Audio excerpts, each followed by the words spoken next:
आज युवा कांग्रेस ने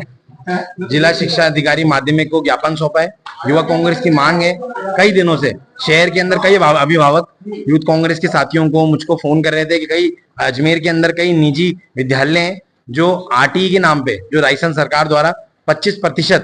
फर्स्ट क्लास के अंदर जो एडमिशन लेना अनिवार्य है, परंतु कई निजी जो विद्यालय हैं वो किसी न किसी कारण बना के, कोई छल कपट करके अभिभावकों को, पेरेंट्स को भ्रमित कर देते हैं और उन एडमिशन्स को लेते नहीं है और बच्चे के डॉक्यूमेंटली कमी निकाल देते हैं, कभी कोई टेक्निकल एरर बता देते हैं। तो उसी के विषय के को लेकर युवा कांग्रेस ने 4 सूत्रीय मांग पत्र आज यहाँ पे जिला शिक्षा अधिकारी महोदय को दिया है हमने ज्ञापन, जिसमें पहली मांग तो हमारी थी आरटीई एडमिशंस को लेके। दूसरी मांग ये है हमारी कि अभी बारिशों का दिन है, कई स्कूल और ना निजी और सरकारी स्कूल ऐसे हैं जिनके अंदर पानी की व्यवस्था सुचारू रूप से नहीं हो रही है, वाटर कूलर्स नहीं लगे हुए हैं, आरओ नहीं लगा हुआ है, शौचालय की ढंग से सफाई नहीं हो पा रही है। तो बारिशों के दिनों के अंदर जैसे कई बड़ी संस्थानों के अंदर, रेलवे के अंदर, कई बड़े विभागों के अंदर पानी की टंकियों के अंदर और शौचालय के बाहर एक चार्ट लगाया जाता है कि आखिरी बार उसकी कब सफाई हुई, उस पर सील साइन होते हैं और तारीख अंकित की जाती है। तो सभी अजमेर के अंदर सभी, चाहे निजी स्कूल हो, चाहे प्राइवेट स्कूल हो, चाहे सरकारी हो, उन पे वो चार्ट लगाया जाए जिससे कि अभिभावकों को, बच्चों को पता रहे कि इस टंकी की, इस शौचालय की